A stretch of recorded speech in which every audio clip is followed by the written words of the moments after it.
Bismillahirrahmanirrahim. Assalamualaikum warahmatullahi wabarakatuh. Baik, eh, perlukah adanya pengkhususan dalam ruqyah? Artinya, perlukah ada seseorang yang mengkhususkan dirinya untuk menjadi peruqyah? Ya, di sini ada dua pendapat ini. Ada dua pendapat di antara ulama yang saya temui, yang saya searching ya. Dan juga di lapangan saya temui seperti itu. Pendapat yang pertama mengatakan tidak ada contoh. Jadi di zaman sahabat salafus saleh tidak ada contohnya para sahabat yang mengkhususkan diri menjadi peruqyah. Ya, tidak ada. Tidak ada ruqyah massal, tidak ada mengumpulkan orang khusus belajar ruqyah, tidak ada yang seperti itu. Jadi pendapat pertama ini mengatakan tidak boleh, bahkan beberapa diantaranya mengatakan ini suatu bid'ah ya. Baik, ini pendapat pertama. Dan ada yang dikhawatirkan juga yang terjadi saat ini, ada seorang yang meruqyah lalu sembuh, lalu nanti orang pada berbondong-bondong datang ke peruqyah tersebut. Nah, ini dapat menjatuhkan tawakalnya. Jadi tawakalnya nanti bukan ke Allah tapi tawakalnya ke peruqyah tersebut. Seakan-akan yang menyembuhkan si orang-orang tersebut ya adalah si peruqyahnya. Sehingga pendapat pertama ini mengatakan tidak perlu atau itu merupakan bid'ah apabila adanya seseorang atau orang-orang tertentu yang mengkhususkan dirinya sebagai peruqyah. Baik. Lalu pendapat yang kedua, ulama-ulama ini melihat dari sisi keadaan dan kondisi ya. Jadi boleh adanya orang-orang yang mengkhususkan diri ya. Bahkan beliau mengatakan murid saya ini telah belajar kepada saya lalu dia mengkhususkan dirinya mempelajari ruqyah syariah. Nah, ada yang seperti itu. Namun saya lupa ya, siapa waktu itu ya. Pernah saya baca itu kitabnya. Nah, kita melihat bahwa di zaman Rasulullah, di zaman para sahabat salafus saleh itu dulu pengobatan pun tidak ada dokter spesialis. Ada nggak spesialis jantung, spesialis mata, spesialis paru-paru? Tidak ada, ya. Nah, sekarang banyak spesialis penyakit dalam, THT, ya. Jadi spesialis dalam pengobatan itu semakin banyak. Kenapa? Karena masalah-masalah yang terjadi kompleks masalah umat yang terjadi saat ini kompleks ya.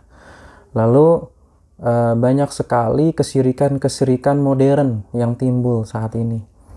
Jadi masyarakat Islam saat ini banyak tertipu pada dunia, banyak tertipu pada kesyirikan dan kemaksiatan. Nah, sehingga ini perlu adanya seseorang atau orang-orang tertentu dalam jumlah banyak kalau bisa, mereka mengkhususkan dirinya menjadi peruqyah, memprofesionaliskan dirinya menjadi peruqyah. Karena banyak sekali para dukun, kahin-kahin, dukun-dukun banyak banget, bahkan dukun yang berkedok sebagai ustadz juga banyak.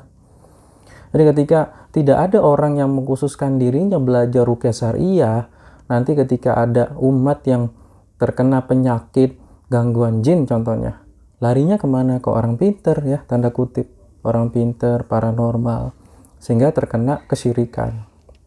Nah, ini yang patut untuk kita pahami suatu hal kondisi. Kondisi yang kedua ini sering sekali saya temukan. Ada seorang ustadz mengajarkan ilmu tauhid ya, kajian rutin di suatu masjid ya. Saya tidak mau menyebutkan namanya dan masjidnya ya, ini kisah nyata tapi. Lalu dalam kajian itu sedang membahas tafsir lalu yang berkaitan dengan goib, yaitu alam jin. Nah, serta-merta di depannya jemaahnya itu kesurupan, teriak kesurupan. Nah, ustadz itu terkejut dan takut. Terlihat dari wajahnya dia takut dan bingung. Dan ini ada yang terjadi oleh syekh juga. Apakah pertanyaannya ustadz tersebut, syekh tersebut yang jelas-jelas memahami ilmu akidah, tauhid, lalu tauhidnya hilang serta-merta? Apa dia lemah? Tidak demikian ya. Dikarenakan apabila seseorang menemukan hal yang baru di hadapannya, ada suatu kejadian baru di hadapannya. Bayangin antum belum pernah ngelihat orang kesurupan, tiba-tiba ngelihat orang kesurupan. Pasti kan responnya apa? Wajar. Kewajaran manusia akan berespon takut, kaget. Pertama kaget. Habis kaget, takut. Mau ngapain nih? Karena nggak ada ilmunya untuk menghadapi hal seperti ini. Ilmu yang dipelajari di dalam kurikulum ilmu-ilmu agama syariat Islam di kampus-kampus, tidak ada ilmu praktek meruqyah. Sampai saat ini tidak ada.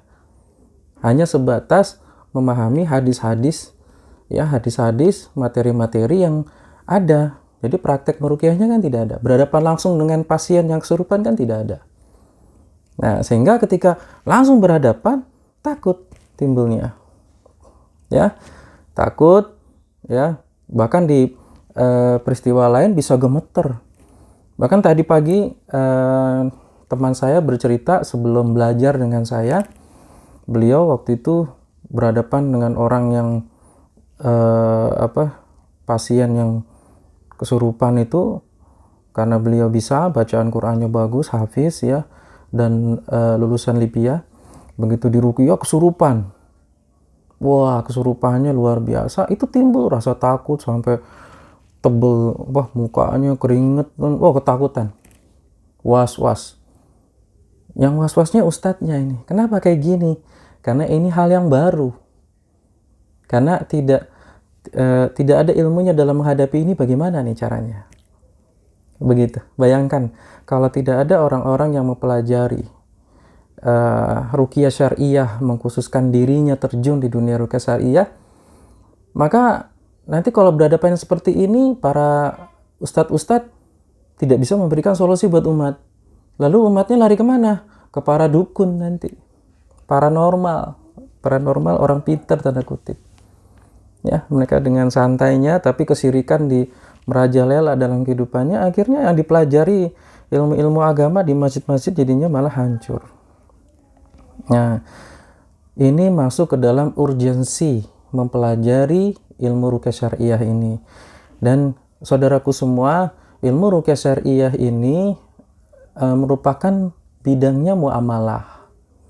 Dalam muamalah itu berkembang, boleh adanya perkembangan dalam metodologi dalam meruqyah, karena ini masuk dalam pengobatan kan muamalah. Ya, jadi ruqyah syariah merupakan ilmu terapi yang tidak bisa seorang ustadz yang hafiz Quran, ustadz yang bisa mengajarkan Quran, dia meruqyah. Sebenarnya nggak bisa. Kalau hanya dalam kondisi tertentu ya mendadak boleh membantu, tapi harusnya dia belajar dulu. Karena ada ilmunya, ya, ada diagnosanya, sehingga mendapatkan solusi yang terbaik untuk pasien umat yang dihadapannya sedang kesakitan. Ya, di sini pentingnya kita kaderisasi ruqyah syariah. Mungkin saudaraku semua melihat sudah banyak nih peruqyah ya. Insya Allah alhamdulillah. Waktu awal-awal saya belajar ruqyah syariah masih sedikit, makanya saya belajar dan ingin belajar dan mengajarkan, tapi tidak ada niat menjadi peruqyah atau terkenal, tidak ada. Dan alhamdulillah sekarang sudah banyak peruqyah. Ya, tadinya saya merasa sudah cukup, tapi ternyata masih banyak juga umat-umat yang membutuhkan, dan ternyata jumlah dukun itu banyak juga. Jadi saudaraku semua, ayo giat yang memang ingin belajar menjadi peruqyah, belajar. Tapi yang paling utama nanti landasannya harus rajin hadir dalam kajian-kajian Islam untuk memperkuat akidah ya. Dan tentunya nanti itu semua ada dalam bab-bab pembelajaran menjadi peruqyah syariah ya, agar kita senantiasa terjaga niatnya dalam meruqyah begitu. Jadi insya Allah nanti di video-video berikutnya akan ada metodologi bagaimana saya melakukan diagnosa ya, entah nanti yang bisa saya sampaikan melalui video ini, karena ini merupakan hal yang baru bagi saya untuk membuat video-video berepisode membimbing dengan cara melakukan video-video seperti ini. Semoga bermanfaat. Baik, Bapak Ibu yang dirahmati Allah,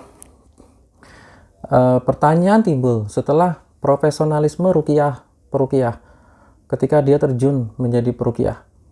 Lalu bagaimana dengan upah ruqyah? Ya. Nah, ini kita akan bahas di video selanjutnya nanti ya. Akan masih beberapa banyak materi ke depan. Insyaallah ikuti terus episode belajar ruqyah mandiri, dan semoga antum kita semua senantiasa dilindungi oleh Allah dari segala macam keburukan makhluk-makhluk jahat ya, dan senantiasa kita bisa sehat, bahagia dunia akhirat. Barakallahu fikum. Assalamualaikum warahmatullahi wabarakatuh.